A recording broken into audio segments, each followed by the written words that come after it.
Shalom, Sabda Sadik pada hari ini adalah mengenai kelahiran Yesus sebagai pembunuhan terbesar dari janji Allah Bapa di surga. Mana kita akan menyampaikan bahwa Mesias telah datang dan telah mengalahkan kuasa setan dan juga telah disalibkan bagi keselamatan seluruh dosa umat manusia. Saudara-saudara terkasih dalam Tuhan Yesus akan datang lagi kali yang kedua. Sehingga pada saat kali yang kedua Tuhan Yesus datang, setiap perbuatan kita akan dihakimi oleh Tuhan. Dan setiap perbuatan kita selama kita berada di dunia ini, itulah yang akan menentukan di mana kita akan berada di dalam kekekalan nanti. Apakah kita akan berada di dalam neraka kekal atau di dalam surga yang kekal. Saudara-saudara terkasih dalam Tuhan, Yesus sebagai pribadi yang telah hadir di dunia ini 2000 tahun lalu adalah 100% ilahi dan 100% manusia. Yesus sudah datang untuk memenuhi janji Allah Bapa melalui para nabi. Yesus adalah putra tunggal Allah. Saudara-saudara terkasih dalam Tuhan, Yesus telah disalibkan, tetapi mati, telah bangkit, dan naik ke surga. Surga, Tuhan Yesus duduk di sebelah kanan Allah Bapa, berdoa bagi kita dan menyiapkan tempat bagi kita semua. Untuk itu kita perlu senantiasa ingat dan juga berjaga-jaga, karena Yesus akan datang kali yang kedua, di mana hanya Bapa di surga saja yang tahu kapan Yesus akan datang. Untuk itu bagi kita semuanya, mari kiranya kita selama diberikan nafas oleh Tuhan, kita melakukan yang terbaik sesuai dengan apa yang Tuhan telah perintahkan kepada kita semua. Ini semua adalah karya keselamatan yang diberikan pada kita semua, keselamatan bagi kita semua, karena semua kita tahu pada di dalam Kejadian, di mana dalam kisah Adam dan Hawa, mereka telah melakukan kesalahan, mereka tidak taat kepada perintah Allah, karena keserakan mereka mau melebihi atau lebih daripada apa yang sudah diberikan oleh Tuhan. Namun demikian, Tuhan Allah Bapa di surga senantiasa memberikan kesempatan kepada umat manusia ciptaannya untuk kembali terhubung dengan Allah Bapa di surga. Untuk itu pada Sabda Sadik hari ini, sesuai dengan Kejadian 3 ayat 15 yang akan dibacakan oleh Ibu Gembala. Kejadian 3 ayat 15 mengatakan, "Aku akan mengadakan permusuhan antara engkau dan perempuan ini, antara keturunanmu dan keturunannya. Keturunannya akan meremukkan kepalamu, dan engkau akan meremukkan tumitnya." Sesuai dengan apa yang disampaikan di dalam firman Tuhan pada pagi hari ini, ternyata Allah Bapa di surga telah membuat suatu pernyataan bahwa iblis telah dikalahkan oleh putranya yang tunggal, yaitu Tuhan Yesus Kristus. Tuhan telah melakukan apa yang dikehendaki oleh Bapanya yang di surga. Dan oleh karena itu bagi kita yang percaya kepadanya, maka kita diberikan kesempatan untuk memilih jalan yang benar, memilih sesuai dengan apa yang Tuhan kehendaki di dalam kehidupan kita. Bukan hukuman yang kita terima atas dosa-dosa yang telah kita buat, melainkan keselamatan yang daripada Tuhan sendiri yang telah diberikannya kepada kita. Selanjutnya kita akan melihat kepada ayat-ayat yang berikutnya akan disampaikan apa Gembala.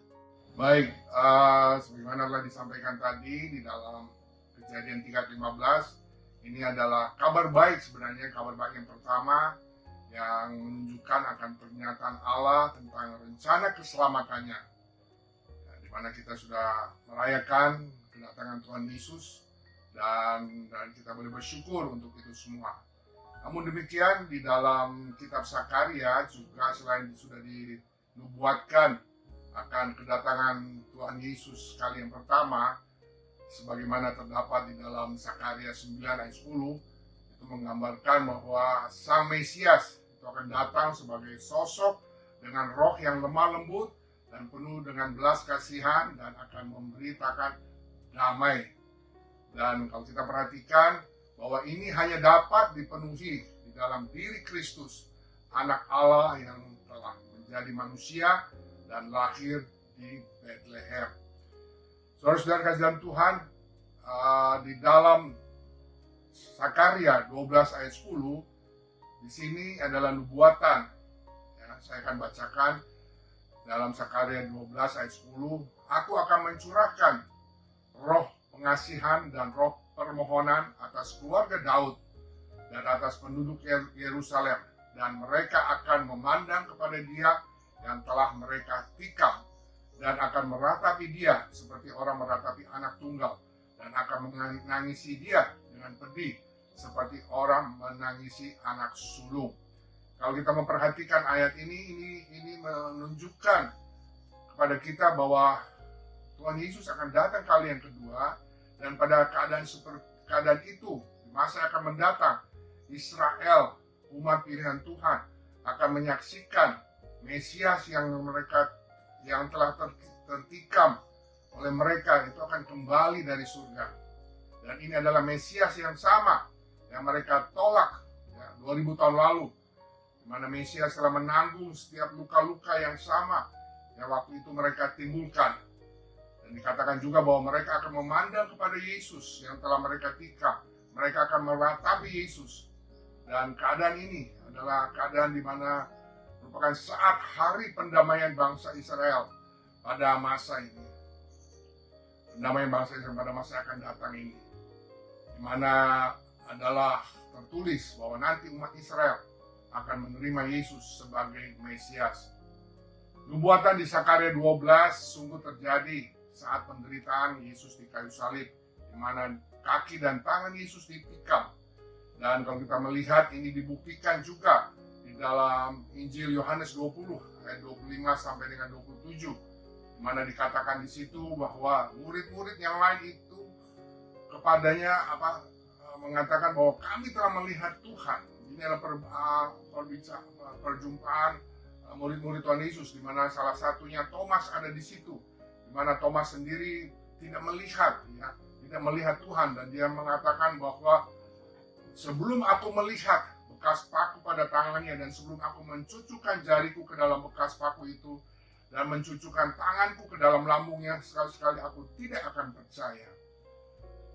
Tapi kita tahu firman Tuhan mengatakan pada saat mereka sedang berkumpul itu, Tuhan Yesus datang di tengah-tengah mereka.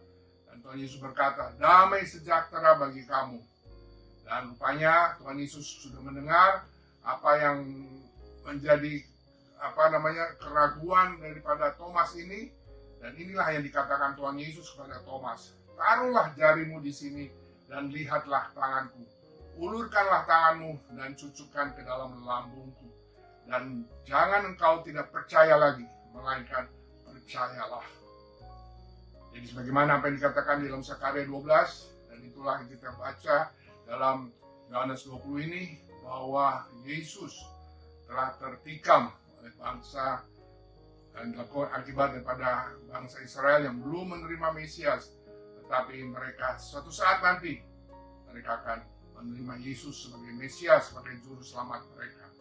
Saudara-saudara terkasih dalam Tuhan, Yesus telah datang di dunia ini melalui kelahirannya, karya-karya mujizatnya, dan juga karya keselamatan melalui penderitaan di kayu salib. Dan kita tahu bahwa pada hari yang ketiga Tuhan Yesus bangkit, yang dikenal dengan Paskah, dan dari kematian ini bangkit dan naik ke surga, duduk di sebelah kanan Allah Bapa di surga, dan mendoakan bagi kita semua. Dan inilah yang kita bisa sampaikan bahwa kelahiran Yesus ini adalah pemenuhan terbesar dari janji Allah Bapa di surga. Dan saudara kasih dalam Tuhan, sungguh besar kasih setia Allah kepada umatnya. Allah Bapa tidak pernah mengingkari janjinya, yaitu dengan mengutus Yesus, putranya, anaknya yang tunggal, adalah Tuhan dan Juru Selamat manusia, di mana inilah suatu mulainya babak baru sejarah umat manusia dengan ketaatan Yesus Kristus sampai mati di kayu salib, di mana Yesus telah membawa kita terhubung dan bersatu kembali dengan Allah Bapa di surga, Allah yang menciptakan kita semua. Allah telah memenuhi janjinya. Allah tidak ingin juga manusia hancur di dalam kuasa dosa. Janji Allah itu terwujud di dalam pribadi Yesus Kristus, yang selama hidupnya Yesus selalu memberitakan, mewartakan keselamatan bagi semua orang, dan juga Yesus mengajar serta melakukan mujizat. Saudara-saudara dikasih dalam Tuhan, mari kita semua sebagai umat yang sudah ditebus, mari kita yang sudah diselamatkan, mari kita terus memiliki apa yang Tuhan kehendaki bagi kita semua untuk melakukan amanat yang agung, yaitu dengan terus memiliki, menjaga akan kehidupan kita, memiliki karakter Kristus, serta hidup dengan semangat yang baru, yaitu hidup sesuai dengan kehendak Tuhan. Kita meninggalkan setiap perbuatan dosa, kita melakukan hal-hal yang benar, dan kita akan terus menyaksikan akan kebesaran, kebaikan Tuhan, agar melalui kesaksian kita semuanya, mereka yang kita saksikan ini, mereka akan diselamatkan, dan mereka akan masuk ke dalam kerajaan Allah. Yesus Kristus telah memberikan Roh Kudus kepada setiap orang percaya, dan oleh sebab itu, kiranya kita semua yang percaya dan beriman kepada Kristus, kiranya kita juga melakukan setiap apa yang sudah Tuhan nyatakan pada kita semua, setiap firman yang sudah kita baca, pelajari, dan imani, itulah yang akan kita lakukan di dalam kehidupan kita. Sehingga kita semua akan menjadi terang dunia ini, akan memberitakan kabar baik bagi semua orang, dan nama Tuhan Yesus saja dimuliakan. Amin. Segala puji dan hormat hanya bagi Tuhan saja. Tuhan Yesus memberkati saudara-saudara semuanya. Amin. Amin.